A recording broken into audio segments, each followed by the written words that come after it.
After receiving shocking news from my mom, my sister, who had eloped and gone missing years ago, had returned, I headed back home with my son. Sure enough, there were women's shoes at the house. Moreover, my sister Mary came out in her underwear. She laughed and said triumphantly to me, "Aha! I scored a luxury high-rise and a wealthy husband. You poor folks can keep working your part-time jobs forever." But then, a voice from behind her. Too bad for you. Sleeping pills don't work on me anymore. My husband, Mike, said this nonchalantly as he appeared. Wait, are you trying to? She's trying to create a fait accompli with me. He burst into laughter. And what would that accomplish? The house is all in Sarah's name. Yes, the high-rise we're living in belongs to me. I got it from an inheritance from my ex-husband. My name is Sarah Smith.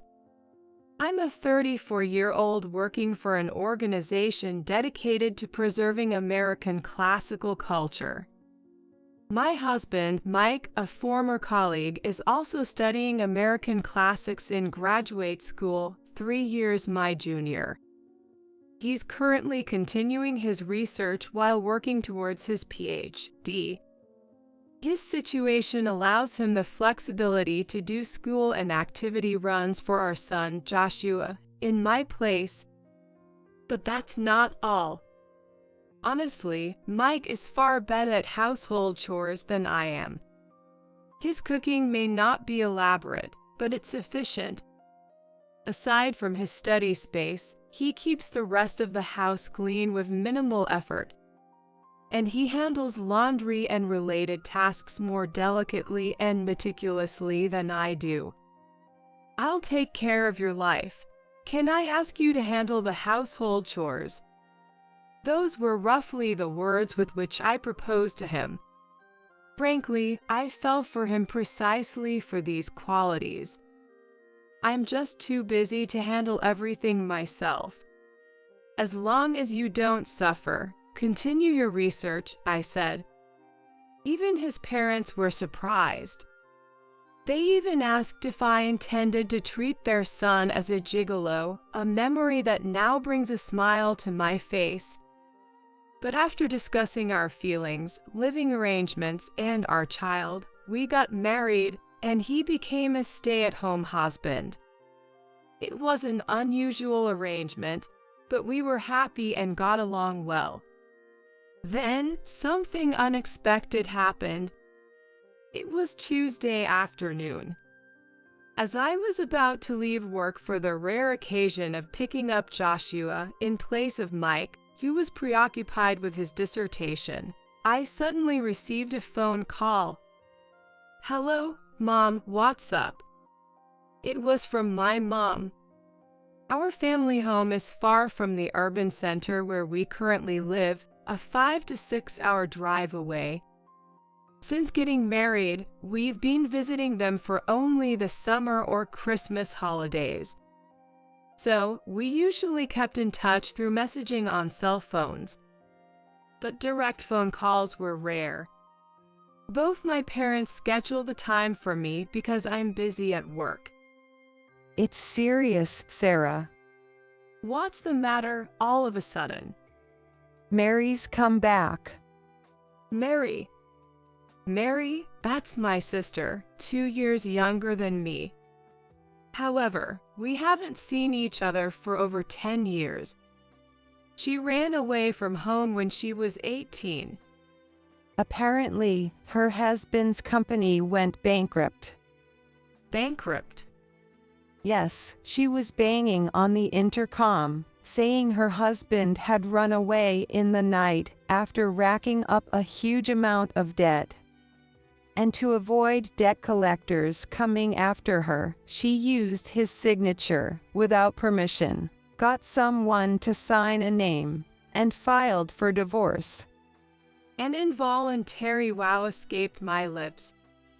So now, I told her she couldn't stay with us, but she had the nerve to show up, and she left her daughter with us. What? She left her behind? Yes, she's so young. I asked her age, and I was truly shocked. What shocked you so much? When she arrived, I thought she was still in preschool, but she's just a year younger than Joshua.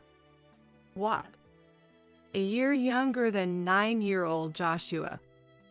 Then she should be in the 2nd grade. And to think she looked like a preschooler. Mom, is she that small? She's tiny and skinny, her skin is dry, and she's got chapped skin. For now, I've given her some snacks and let her take a shower, but she seems so uncomfortable. My mom's voice sounded like she was holding back tears, as if she might break off her words at any moment. But I had to ask this. Mom, you're not going to kick her out, are you? What are you saying? Of course not. No matter how good for nothing Mary might be, this child is our granddaughter. Her clothes are all tattered too. That's good. So, Mom, where did Mary go after leaving the child? Yes, I had to ask that. To your place, Sarah. Why to my place? It seems before coming to our place, she went to see some old friends, and somehow she was told you married rich. I instinctively placed a hand on my forehead. Whoever it was telling half the story just causes trouble. Did they give her my address? No, but it seems she got your work-related cell phone information. My work-related cell phone. Well, that can't be helped. In my line of work, I sometimes have to use my work phone to some extent. That's why Dad is hurrying over to your house now. Dad is. So please, hold the fort until then. Wait, Mom, when did Mary leave there? Before I could get an answer, the call with my mom ended. It's just past 3 p.m. Picking up Joshua from school, then taking him to his lessons, waiting for him to finish, going shopping. Mike has been so absorbed in his work since yesterday that he won't be able to cook for tonight and all of tomorrow for sure. So, shopping is absolutely necessary. And even if he finishes writing, he's likely to fall asleep without eating. Usually, after staying up for about 3 days, he sleeps for a day and a half. But if I have to buy a lot of ready-to-make food, it looks like it will be past 6 p.m. before I know it. I'm worried about what will happen. Wait, Mom has a sister. Yeah, I have one. I see. In the car, after finishing the shopping, I decided to briefly explain the situation to Joshua. Surprised. Not really. I mean, with our family, I figured there's always something. Joshua, at 9 years old and in the 3rd grade, is quite bright and a bit mature for his age. Our slightly unconventional family dynamics meant he understood the situation quickly once explained. I guess he takes after his dad in that regard. As a child, I remember just squabbling simply with my sister. Compared to that, Joshua is calm and thoughtful. I'm a little worried. Well, yeah, there's definitely a lot. Like what? Where do I start? There are parts of the story that are okay to share with a child and parts that aren't. Remember the house where Mom and Joshua used to live? Yeah, it's close to Grandma and Grandpa's place, right? Mom's sister, well, she didn't like living in that town, and over a decade ago, she ran away with someone she loved. Wow, that's kind of amazing. Hey, Joshua. Yes, Mary ran away at 18 with the president of a startup who was nearly 40 at the time. It wasn't out of love, though. Mary was involved in compensated dating. Since she was in high school, neither I nor Mary should have had any difficulty with money. My parents also saved enough money to send us to our preferred schools. I got enough money to buy what I wanted. But it seems that wasn't enough for Mary. She went off to a prestigious university downtown, but by the end of her first year, we got a call from the school administration. Guess what? Mary was pregnant at the time. When Dad, furious, demanded to know who the dad was, Mary confessed without hesitation. That man was the one she had just divorced without permission. Angered by both the compensated dating and her partner, our parents told Mary to leave. She left without a fuss and lost contact. If it had been just leaving, we might have tracked her through her health insurance. But she married the guy. When she became a man's dependent, we couldn't keep her feet at all. Once the initial anger subsided, worry set in. No news at all felt like a breach of duty, and my parents had many reasons to be angry. They became the subject of rumors at work and in the neighborhood, feeling shunned for raising such a daughter. How could you have raised a daughter who could do such a thing? My dad was supposed to be promoted to director, but that's off the table now. And other such grievances I heard were unpleasant to recall. However, something my mom said earlier caught my attention. The child Mary left is 8 years old. That means she's not the child Mary was pregnant with all those years ago. What happened to that child? I can't help but wonder. Mom, you're making a scary face. Responding to Joshua's comment, I said, sorry. Is something bothering you? Yeah, it's about your cousin. Eventually, we arrived back at the apartment, lugging the heavy shopping bags between us. But they were too heavy. So we decided to borrow a cart from the concierge at the entrance. Miss Smith, your sister, Miss Jones, was here earlier. The concierge informed us. Did you let her in? We checked and copied her ID, just to be safe. Oh no, I covered my eyes with my palm again. I'm sorry, it's my fault for not making the rules about who can come and go clearer. So, we shouldn't have let her in. Well, yes, but it's okay. This time it's on me, and has my dad arrived yet? Your dad. Please hold on, the concierge said before going to check. He hasn't arrived yet. I see. Well, when my dad does arrive, please let him in right away. Understood. I showed a photo of my dad to the concierge, saying, make sure this person is let in no matter what. Then, we loaded our bags onto the cart and took the elevator to the top floor. We're home. And sure enough, there were women's shoes at the door. You're back early, aren't you? My sister, more flamboyant and aged than I remembered. But that wasn't the issue. What's with that outfit? Mary appeared in nothing but her underwear.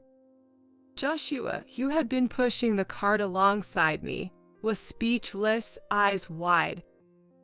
What do you mean? She laughed and said triumphantly to me, aha.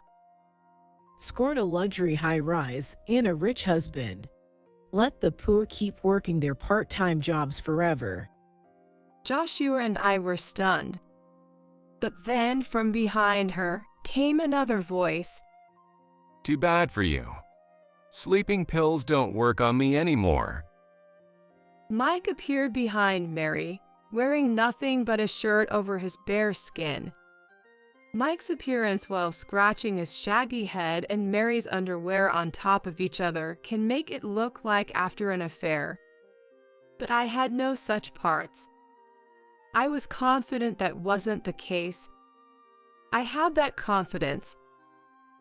Using that stuff made me lose my focus. Geez. Wait, what? You realized it was a sleeping pill, and it didn't work. I figured I was drugged because of the strange drowsiness, but that doesn't mean I could sleep. That's not right. I said, ignoring Mary's comments. Mike turned to Joshua. Joshua, thanks for helping with the shopping. Yay, Dad, help me put stuff away. Pushing the cart inside, Joshua moved toward the kitchen. Okay, Mike said, following him with the cart. And he murmured in a deliberately annoyed and exaggerated tone. I had heard from Sari about her sister, so I figured there might be something up. But I never expected to be drugged right off the bat. You know, my sleep schedule is all over the place anyway. And with all the stuff I'm thinking about lately, I don't sleep unless I really try to. So yeah, I can tell the difference between natural sleepiness and the drug-induced kind. Mary's expression grew even more severe. Well, I figured you were up to something, so I just played along and pretended to sleep. What's with this person? Mike laid out his words in a calm, matter-of-fact manner. Facing his composed demeanor, Mary, who had seemed so confident at first, was left utterly dumbfounded. What is with this guy? There was no better way to say it. She had picked a wrong opponent. What's with you, walking around in that outfit? Were you trying to create some kind of fait accompli by stripping him and pushing him into bed? I let out a deep sigh. Well, why has she always been so foolish? But given the situation, I could guess what had happened. Mary must have learned I was living in a luxury high-rise in the metropolitan area and came here. Then, gathering information around the neighborhood as my sister living in the top-floor penthouse, she found out Mike was a stay-at-home husband doing research related to my current job. Assuming Mike would be home alone, she targeted the time I was out. From Mike's perspective, after repeatedly ignoring the doorbell, he finally answered to find a woman claiming to be my sister. With his mind still half on his dissertation, Mary probably thought, seeing a disheveled, almost pajama-clad man. So she thought like this. Wow, he's young. Did my sister score a younger, intellectual, luxury high-rise owner? That's unfair. I'll steal him. And then, probably carrying sleeping pills for some reason, she tried to drug Mike, strip him, push him into bed, and confront me with the scene. But Mary didn't know Mike. He can become so absorbed in his research and writing that he forgets both time and meals. Attempting such a thing on him was bound to fail, something I knew all too well. Wait, she was trying to create a fait accompli with me. Mike's voice grew louder before he erupted into laughter. What would be the point?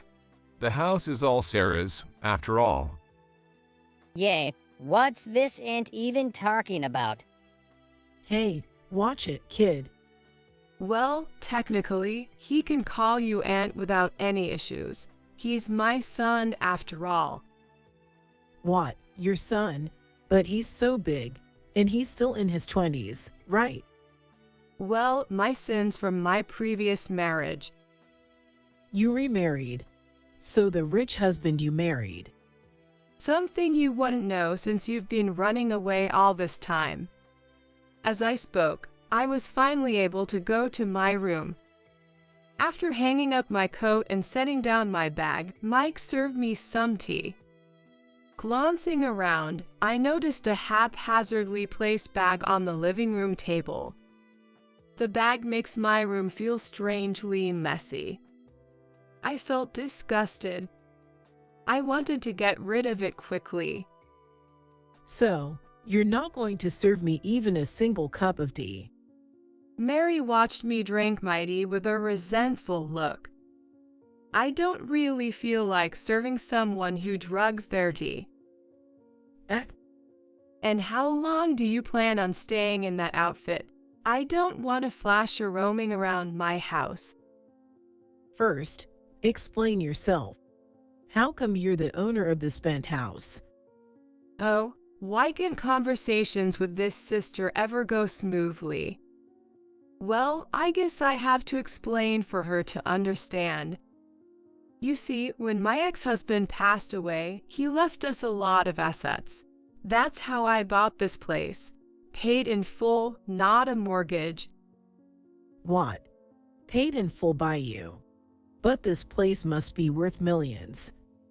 Because that's still just 1/100th of the real estate I currently own. Mary was speechless. Yes, the top floor of this high-rise is completely mine. But that's not all. I now own numerous properties with a total asset value of $200 million.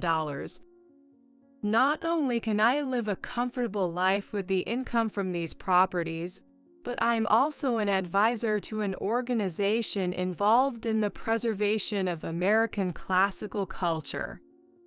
Half of it is for tax strategies, and the other half is for Mike's sake. Essentially, my busy daily work involves being a director for this organization. And sometimes I get reports on land matters. Explaining this left Mary astonished. To you, Sarah. Yes, to me, because, Mary, you didn't know that I got married right after graduating from college, or even why. What are you talking about?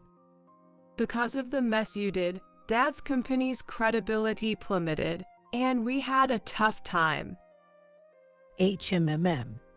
What does it matter what a grown daughter does? You weren't of legal age at the time.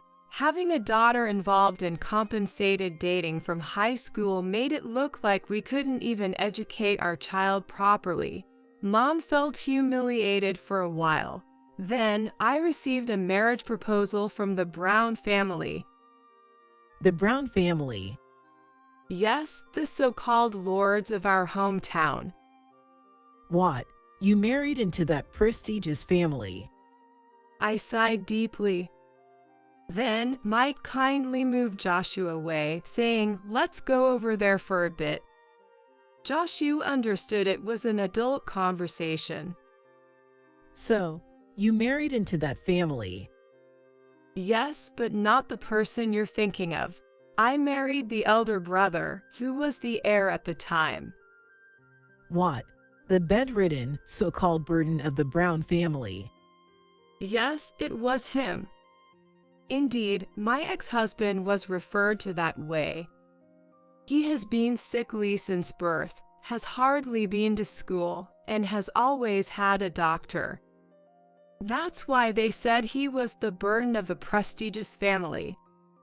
Indeed, the family's burden from an outsider's perspective.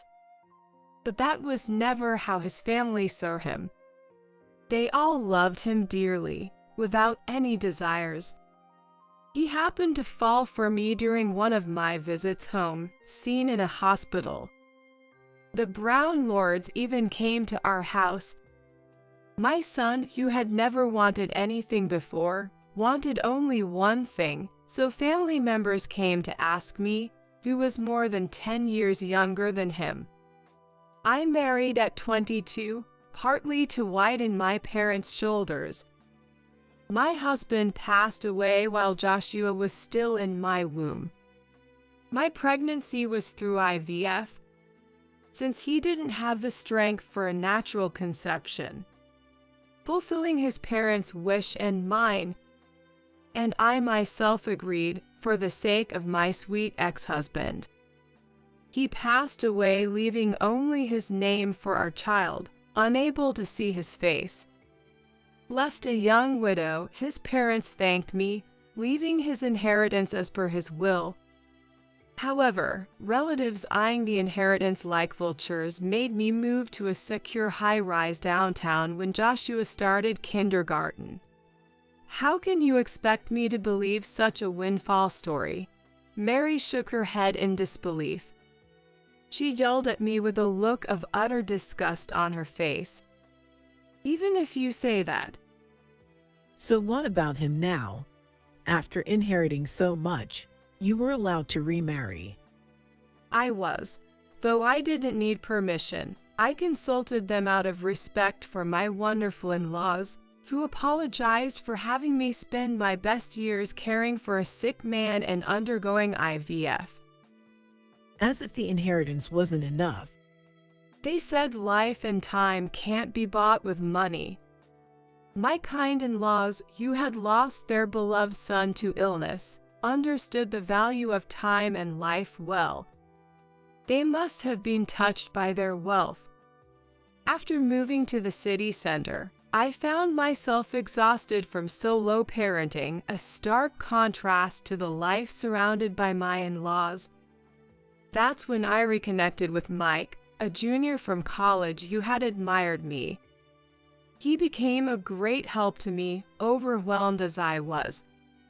As he came and went, gradually Joshua grew fond of him. And I found myself wishing he would stay with us permanently, so I proposed. My in-laws described Mike as apparently harmless to anything but academics. Their support, rather than opposition, was probably also to deter relatives who were pushing their candidates for remarriage. So, you're the only one getting a good deal. Mary started to say when my phone's ringtone interrupted her. A call at this time meant, I switched the phone to speaker mode after answering. Hello, Sarah. I was worried because you hadn't replied to my messages. Are you okay? Mary groaned on the spot. Mom, I'm fine. Good. I thought I heard a noise like stepping on a frog. Is Mary there by any chance? Yes, she is. I looked at Mary with a full smile. Mom, why do you know this place? You always forget what you've said after 3 steps. Didn't you say you were going to your sister's place? Terrible. Why do you treat my sister differently even though we're both your daughters? Mary yelled at the phone, genuinely angry. What? As if you have the right to say that. After you left, Sarah marrying into the Brown family ended the terrible rumors surrounding our family. It wasn't quite being outcasts, but Dad's prominent position in the company only made the rumors worse. That situation lasted only 2 years thanks to Sarah. The Brown family helped a lot, saving our neighbors, relatives, and Dad's company factions. You were about to ruin all Dad's hard work and progress in the city's most important company. That's your problem. I never asked him to succeed. Yet, we could attend a private college in the city because of that. Yeah, but that doesn't mean you get to hold it over me. Well, maybe you're right about that, Mary, but what about the child you had in your belly back then? Mom's voice turned cold as she asked Mary. What? You ran off with your partner because you were pregnant. What happened to that child? He took the child with him. I managed to contact him. No, groaned Mary. I got his number when I looked for your whereabouts through the Brown family connection. My mom told me so. He apologized for running away and thanked me for the divorce. He may not have been great at making money, but he was a better person than you. He's working somewhere far away to pay off his debts alone. Alone? I asked Mom. Yes, alone. You can guess what that means, Sarah. Mom had mentioned that the child Mary brought was in a terrible state. I quickly turned to Mary. You, the child? Stop it. Why are you looking at me like that? Mom mentioned that the daughter you left with her was terribly malnourished. That's because things have been tough lately. Tough for someone carrying that kind of bag. I pointed to the bag thrown on the living room table. It's clearly a designer brand, isn't it? I bought it 2 or 3 years ago. Mom said she is just a year younger than Joshua, yet she looks like she's in preschool, right, Mom? Yes, she is. My mom's voice grew even lower. Her name is Ava, right? Has she been attending kindergarten or school regularly? She seems a bit delayed in her speech. Of course, she has. Grandma, is Mom over there? A frail voice came from the other end. Yes, Ava, do you want to talk to Mom? No. I definitely don't want to go back. I don't want to go back to Mom's. Ava, Mary's daughter, started crying on the other end. I don't want to end up like my sister. I see. The grim reality seemed to hide behind those words. We've been talking for a bit. She seems to have had an older sister. My mom hinted at something in the past tense. So, what happened? I don't know anything about that. Mary hastily tried to grab her bag and clothes. You can't. But Mike grabbed her arm, and Joshua secured the bag and clothes. Then, turning to another phone. Grandpa, now's the time. With that signal, the front door opened. Police. We received a report of trespassing and assault, and allegations of child abuse. We are here to detain the woman involved. Sarah, good job buying us time. Dad. The police, about 3 of them, secured Mary on the spot. Are you all right, Miss Smith? Yes, I am fine. The concierge was also standing by the entrance. The one who had opened the door. It's been a while, Mary. Dad. One of the officers took the clothes and bag from Joshua. A blanket, likely brought in advance, was draped over Mary since they couldn't dress her in those clothes right away. Pointing to the bag, Mike said, I haven't checked inside, but I believe it contains sleeping pills. I'll be coming along for a blood test. I have a resistance, but it should still be in my system. We appreciate your cooperation. Then, over the phone, my mom asked me to switch to camera mode. The camera revealed my mom holding a small girl in her arms. Officers, this woman seems to have subjected her first child to terrible treatment, leading to the loss of a small life, our first grandchild. Ava was wearing clothes that Joshua had outgrown long ago. My parents still had Joshua's clothes from when he was little. Joshua, who was quite big for his age when he was about to enter kindergarten. His old clothes fits on his cousin, Ava. I saw his thin, bony wrists through the cuffs. That's my old clothes. Hi, are you Ava? Joshua gently spoke to his cousin over the screen. This is the kindness he received from his biological dad. Yes. Who are you? I'm Joshua, your cousin. I'm 1 year older, so I guess I'm your big brother. Big brother. With that, Ava, perhaps reminded of her lost sibling, started to cry again. You should come and play sometime. Okay, the girl nodded meekly through the screen. Then, Sarah, we'll take her away now. Sorry for the intrusion.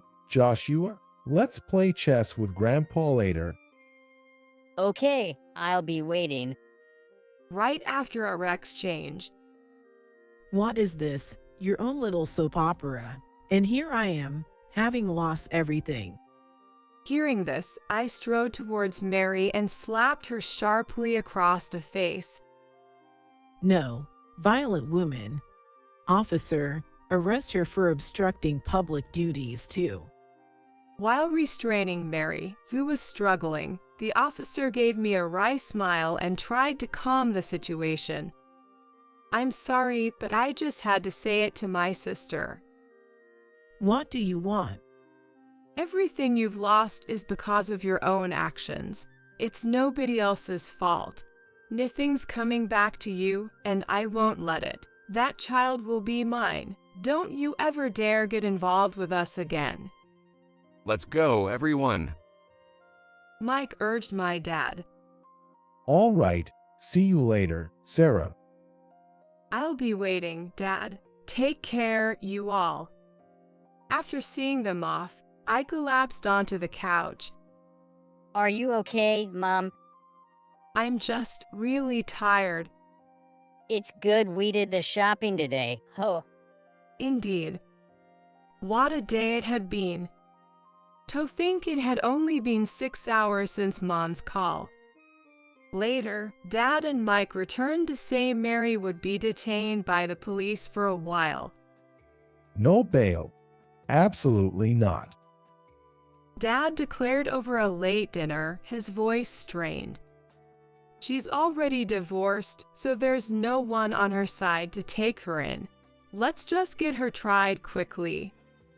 Eventually, Mary was sentenced to actual jail time. She had caused her family back home great distress, led to the death of one child, and was now abandoned by the remaining child. Sometime later, my parents brought Ava to live with us. You've become so pretty. Joshua's words made Ava's face turn red. Where did you learn to talk like that, huh? Dad, stop. It tickles. Stop. Joshua laughed, playing with Mike. Watching this scene of an adoptive dad and son, Ava looked on in amazement. Are you sure, Auntie? She mumbled about staying with us. I had prepared myself to adopt her, believing it to be the best course of action. Initially, I considered letting her grow up with my parents. However, they feared she might endure stigma as that girl's child in our hometown. My parents planned to move closer to me after retirement. We settled on the idea of traveling together for the summer holidays and Christmas. Ava seems a bit behind in her studies, making it difficult for her to attend the same school as Joshua. Yet, our life promises to be far better than her previous one. With the source of turmoil gone, we can now focus on finding happiness. We have plenty of time,